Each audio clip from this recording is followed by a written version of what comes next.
Hey YouTube, thanks for joining me. Today is the first time I've ever recorded a cook on my smoker, my horizontal offset smoker. And I just wanted to preface this part of the video by saying that when I wake up around 6:30, you can pretty much cast me directly for Walking Dead. You really don't need wake up or anything like that. I don't think I utter a single syllable through this entire thing. I just grunt and point at things. But you know, just wanted to kind of narrate what I'm doing here. Every time when I'm smoking that day, I get up and the first thing that I do is I start a charcoal chimney, and that's just, you know, what takes the longest the day you start cooking is getting your pit up to temperature. So I start the charcoal chimney here. I'm about to light it. Again, sorry for my shabby appearance. I didn't have time to put on a suit and tie. But once you get that lit, you know, you can kind of get everything else going. You can work on your rub, get your meat prepared for the day. But the first thing you need to do when you wake up is really get that fire going. So, like I said, I use a charcoal chimney to start some charcoal and get some nice hot coals. I put that in the fire box, and then I put some wood on top of that. Just let it kind of smoke, because when you first put fresh wood on that charcoal, that hot charcoal, it's going to smoke quite a bit. You want to get through that to the point where the wood's just kind of on fire and it's not smoking quite as much. So that's what I'm doing here, and just kind of wanted to give you guys a little bit of a preview there. I'm about to do a castaway fire dance. Alright, hope you guys enjoy. Thanks for watching. Alright, now it's the moment of truth. That's my pork butt. It's brined for a little over a day, full day. Me personally, I'm a big proponent of brining, especially with meats like this that don't have a whole lot of flavor. So it's nice to get that salt and everything kind of permeated through the meat. And then I coated it with, as you saw, my own rub, which is primarily salt, black pepper, fresh black pepper, and chili powder, with a little bit of onion powder and garlic powder, and paprika, because I like to get that red hue when I smoke it. My smoker is almost up to temperature. I'd say it's on the lower end of where I want it, which is fine. Go ahead and place this sucker in there.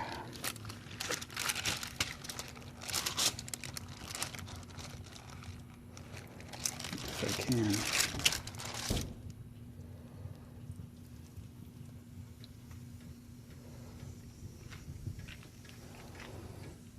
There she is.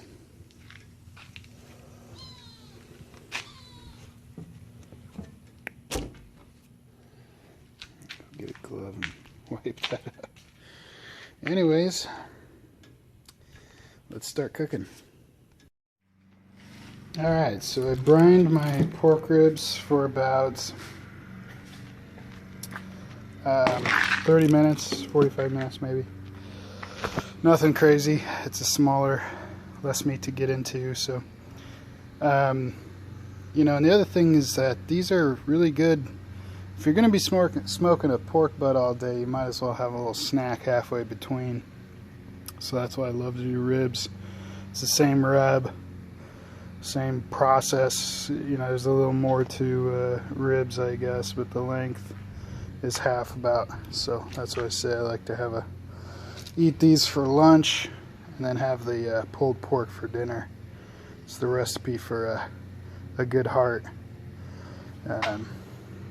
I'm not a doctor, but... And then let me go ahead and put these on. I'm going to put these on the top rack. Let me see my pork butt in there. It's doing good.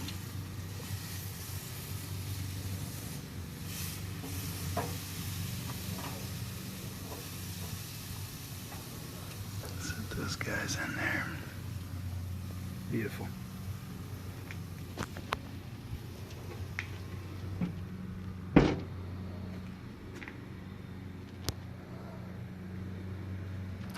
We've gotten up a little bit, 250. You know, it's okay. I'm still working on it. What I did just now is I went into the firebox there and I kind of pulled the fire back a bit. You know, you can move your fire away from the smoke chamber, and that's one way to cool it off. So hopefully that starts to take effect here. But as you can see, it's clear smoke, looking good now, and we're cooking, man. I think I'm going to be able to just keep this fire rocking. Everything's open, open. Just give it the right amount of wood. And if you got a log that's too big, split it in half. You know? But this is what I'm going to do. You know, timing on 90% of the stuff you cook. I got some chicken breasts in there. I got a pork butt. A little bit of water left. 90% of the things you do, it's about the temperature. So around 194, 195 there.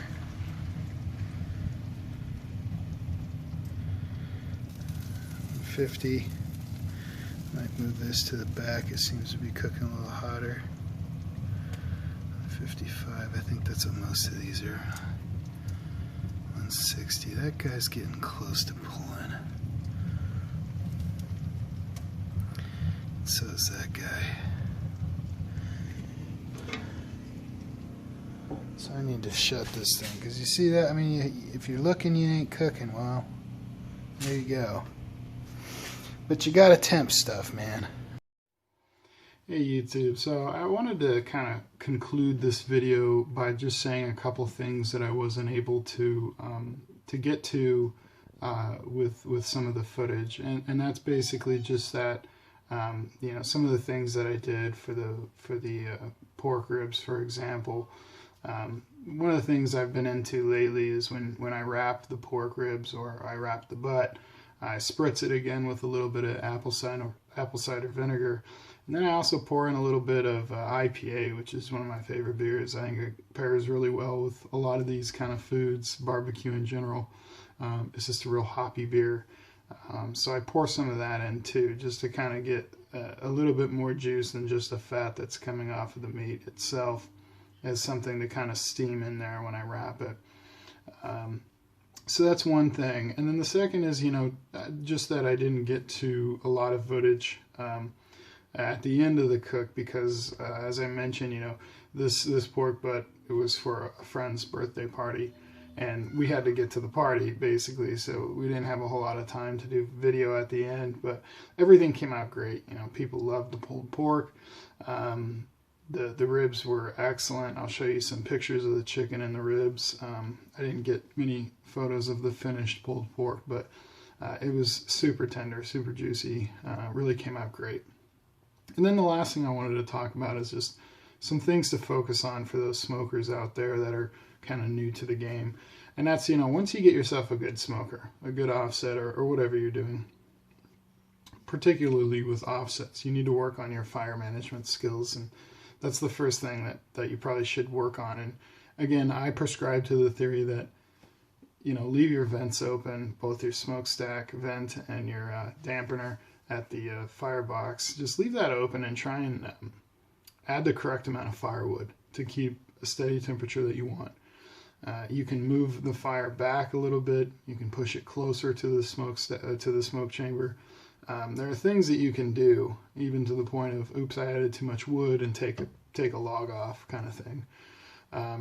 So that's what I would probably suggest as a new smoker. And then the other thing is, don't be like a lot of these guys that are kind of knuckle dragger smokers. They just go off a feel. At first, especially, you need to focus on your temperatures. You know, if you're cooking a turkey or you're cooking chicken, and you're temping that with a good thermometer, like a thermopin or whatever, and you pull that at 165, I can guarantee you it's going to be delicious. It's going to be juicy. You know, it's safe to feed your friends, feed your family, feed yourself. Salmonella is a notoriously stubborn bacteria that if you don't cook to, you know, at least 160, you're increasing the likelihood that you're going to get that. 165 is that temperature where all bacteria is killed instantly. So that's the ideal temperature you want to cook to.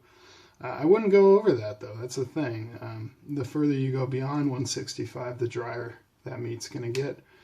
And in my mind, nobody wants dry white meat. The best kind of meat out there is a good juicy cut of white meat. But if you go 5-10 degrees over 165, it's going to be dry. White meat, chicken, and poultry is just stubborn in that way. And then with pork, and beef, you have other things to be concerned with, like listeria. But honestly, you should be cooking beef and pork typically up to around that 200 degrees range. Again, that's just to make sure that the collagen is cooked down and it's making everything super tender. That's the whole point of barbecue, is low and slow, but you're basically bringing you're overcooking meat so much that the collagen's breaking down, and that's what makes it super, super tender and moist. So that's what I would recommend. Again, fire management, and then secondly, use a thermometer. Just temp stuff. You might get to a point 10 years from now when you start that you can just by feel know when something's done, but I guarantee you that the people out there in competition are not just relying on gut feel as to when their turkey or chicken is done, or even brisket, things like that. Most people will tell you that they pull around 200, 203. Aaron Franklin says 203 in a number of videos, even though he kind of knows by now. The other thing is, when do you wrap? I would say when the bark is where you want it, that's when you should wrap. Or if you like a lot of bark, then don't wrap. There are things that I don't wrap, like beef short ribs. I don't wrap. So it's entirely up to you. It helps cook the meat faster. Should use tinfoil, should use butcher paper. It's entirely up to you. They both have a little bit different results, so experiment a little bit. But again, when do you wrap? I would just say, when's the bark look right where you want it, and wrap. That would be my advice. So thanks for watching, guys. I hope you enjoyed it, and I hope to see you back soon.